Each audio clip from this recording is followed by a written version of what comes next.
What up guys, we're back here, Willow Springs. We got Erik and his S2K AP1, although it's mainly AP2 parts, right?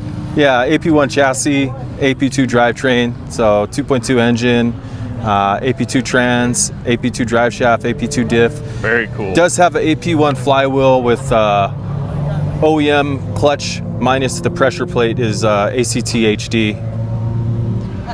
Hey, so how long have you been tracking this car? So actual track time is probably only 1 year. Ownership on the car is coming in on 16 years. It was more of a street car and a mountain pass car, and then as of recently, after meeting Grant Brywa, yours truly over here, made it easy for myself to just come out to the track and hang out with everybody and be more serious about, you know, tracking the car. Did you guys meet here? No, we met at Cars and Coffee. Oh, okay. Yeah, Cars and Coffee, started talking about track stuff. He had never been to the track, and I was freaking hounding him, like, you gotta get to the track, let's go, Knowing full well, since I wouldn't say I've never been to the track. I mean, I did a lot of autocrosses, but I hadn't found myself doing any circuit driving, any high performance driving experiences on circuits that are like bigger. But this guy, knowing full well, him being a fabricator and myself being a roadster specialist and specializing in S2000s and Miatas and basically helping everybody set up their car for mountain pass and mainly track. It's like, when he met me, he's like, how come you don't ever go to the track? You know, like your car is obviously like right around the corner from being really fast. So put 2 and 2 together, and yes, sir. Now we just come all the time. We don't miss any event. He's been addicted ever since. Yeah. Doesn't miss a day. Don't miss a single event.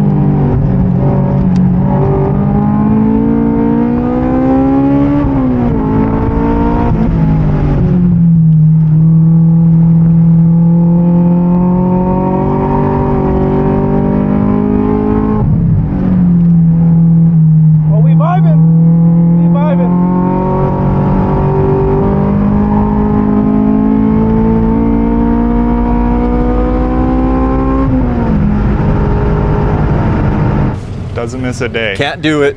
So what's been the biggest difference for you from the Touge to the track? So the Touge, you're gonna have to set the car up, no matter how fast you think you are, you're gonna have to set the car up to be neutral under. You know, even if you think you're pushing 10 tenths up there, 10 tenths up there is still what we would consider a safe zone on track. You know, on track, there's spin-off areas, there's runouts. You can push way harder, so much so that the setup on the car is going to be completely different. You're going to be, you know, way more aggressive on, you know, aero, tire, spring rate, and all those things kind of wrap themselves around, and each thing you do to the car kind of works together to make it more aggressive as a package as well. So, you know, when you're running on pass, you never get over 100. It's very rare. So things like aero aren't even really a concern.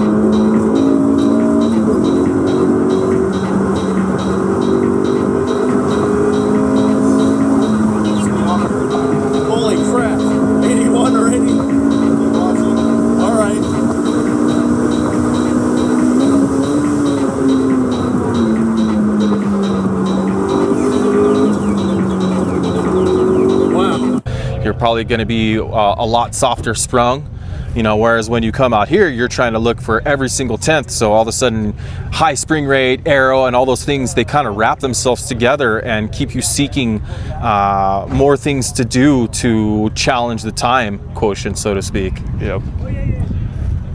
Yeah. So what's your favorite part about coming out to the track versus hitting the mountain? So my favorite part about coming to the track is there's a fine definition of what people are trying to do here. You would think people are serious on the mountain pass, but I mean, honestly, I was probably one of the most serious people on pass, and it was just only a matter of time before I transitioned from running the mountain pass to coming to the track. It basically got to where speeds were so high and things were so dangerous that rather than fly off a cliff, you know, we could go spin out in the dirt. But I did find out rather quickly that, you know, what works up there isn't necessarily going to work over here.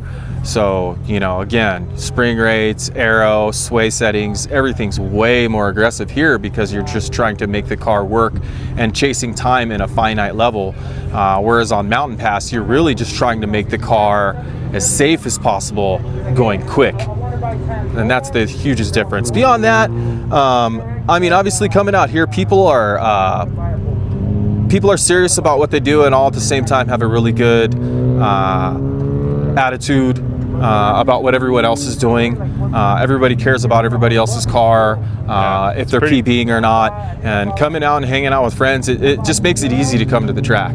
You know, a big shout out to Joel with Extreme Speed and his helper, young Prince. And you know, Grant actually helps him with this one portion, Spec VTEC. He has many different series that he does, but Grant actually helps him out with Spec VTEC. And I've been coming so much that now basically he's kind of pushed me into being an instructor. So I'm always trying to help or do whatever I can to be an instructor, and may potentially even move on to other series as well, since I do Miatas and there's a lot of stuff going on in Roadster Cup too. Spec Miata in the future? Honestly, I wanted to do Spec Miata, but I really feel like I should have gotten into it, you know, well over 10 years ago when it was at more of a high point.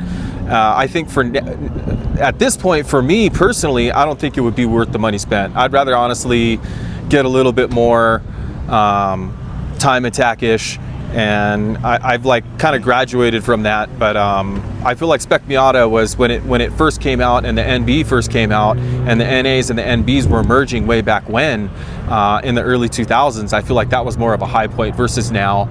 Even though the ND has made it really exciting again, I just feel like that the golden era for Spec Miata was definitely in, you know, the late 90s and the early 2000s. That being said, it really wouldn't be worth it for me, especially kind of being the Miata nerd that I am. Miatas were a lot cheaper back then, and now they have what we would call Miata tax. And it's like, man, if you're going to spend that much on a Miata just to go do spec and probably be spec pinata, as they say, by another racer, you might as well be out here being a little bit safer, have a little bit more of an aggressive car setup, and be around other people that you feel comfortable with.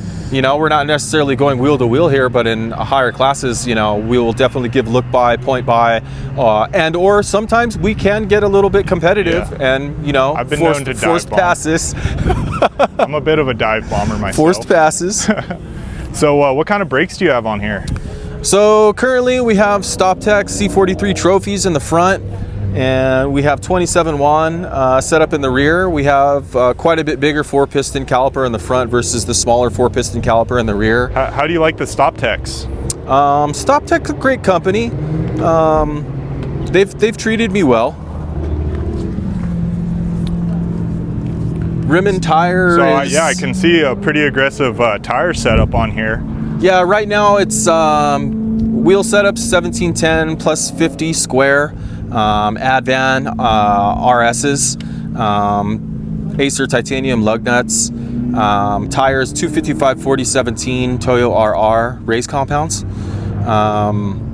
Spring rate is 16K in the front, 14K in the rear. We have HKS Hypermax race series coilovers all the way around. And what kind of sway bar are you running? Right now I'm running Carcep sway bar in the front and Megan Racing in the rear. I'm on the stiffest setting in the rear and the softest setting in the front with the stiffer midsection from Carceps. Okay. How are you liking the performance of the Carcep bar? When I initially got the Carceps bars, it was a long time ago and my car was still a baby. And it had the stock wheel setup on there, so the midsections that I got were set up more for a staggered wheel setup versus now being square and adding aero. It completely changes things, and then the type of midsections that I need are completely different. So I actually ended up pulling the rear Carceps bar because it wasn't enough bar, and putting the Megan until I get different midsections for the front and rear to bring it back more in line with where I want. But this is kind of working for now, so it's good to test and get it back to at least a better situation than it was in. I noticed the big old wing you got on there now. Yeah, I mean, after hanging with you and all these other guys out here that are, fast AF, I really wanted to make the car work better. And again, you know, as you increase spring rate, you really need, it's a necessity to have aero, because the rate is it's overplaying on the rear end and can make it really sketchy. So makes it a little less scary. yeah, I mean, I really was trying to just get as much aero as I could for the money, and then ended up finding this setup, and it kind of worked out really well. Didn't really want to put stuff on the trunk. You know, when you put bigger, heavier aero mods on the trunk, it tends to just damage it. No one's really making a proper pass-through setup, and I didn't want to just cut my trunk up yet to make a pass-through setup, like a 9 Live setup. But you know, after seeing like Tito's S and him having one of the only S's with the pass-through setup going into the mid portion of the chassis, it is really good. But I'm happy with this. It's doing what it needs to do. It didn't cost me as much as some of the other companies, so for now it's fine. Yeah, it's looking proper. So what kind of seats are these? I don't think I've seen these seats before. So really not AP1 or AP2. So I'm a little bit tall for this car, so to make the car work for my 6-foot frame, I actually have Lotus Exige Pro back seats in here. These are out of a 260 Exige Cup car. These are on special customized backyard seat brackets that are modified to work with little hardware pieces to kind of make it all go in there where it needs to be. Both the seats are mounted stationary, full back, full tilt, and worked out really well. I have different little pieces in there to kind of mimic Spirit of Lotus, so to speak, since the only thing really done on the interior is the seats and the hump guards, as well as the heel guard on the floor mat. And again, if you've ever seen inside a List or an Exige, you'll know about that blocked out section at the mid of their floor pan, and was trying to basically give homage to Lotus and what they call Spirit of Lotus in the Lotus community. And you know, this is what ended up happening. I knew about this setup from back in the day, being a Miata guy. There was a guy named Rob, they called him Ryoku Rob, and he was actually making custom brackets to put these in a Miata. But that's how I knew from 15 plus years ago that these basically make a small roadster. This setup makes a small roadster work for a really tall guy. So instead of doing it in a Miata, I ended up doing it in here. I'm so big that I don't really need crazy bolstering, so I'm so giant, I basically just pin myself in there in the chassis, and yeah, I'm not sliding around. They fit the car really well. Yeah, I'm super excited how it turned out.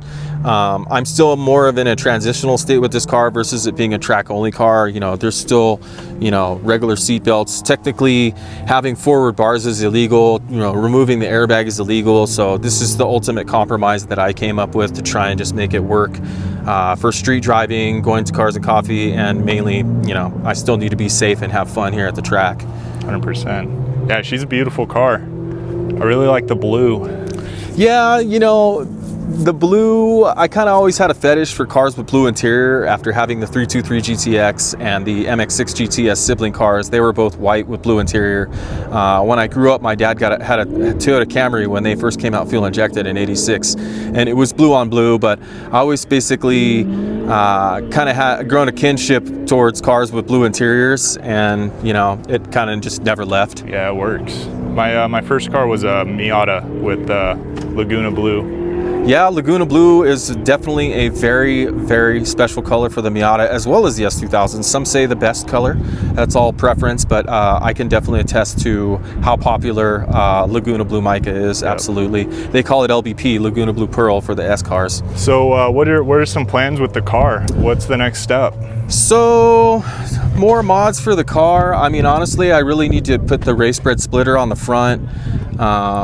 Beyond that, I may take a step back to take a step forward. I have been considering selling the motor and putting a K-swap in, just so that if I have any catastrophes with the motor, it's a lot cheaper. These engines run, you know, 5,000 to 10,000 depending on the condition, and that's in good used condition. That's your third motor, right? Yeah, this is motor number 3. I'm on my third transmission and my third differential as well.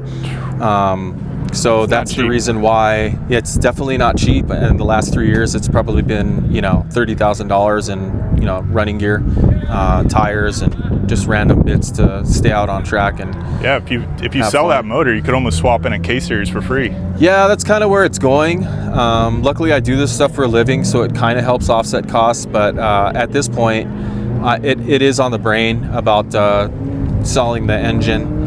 Potentially the engine and trans, because if I go K, I think I'm going to just jump right into a CD009 trans versus the S2000 trans, and then once the diff breaks, I'll probably actually end up putting a V8 Roadster setup in there with a 8.8 inch differential. Well, shoot, maybe I'll buy your F series. You can get my K series. I'll have a go solo. We could do this.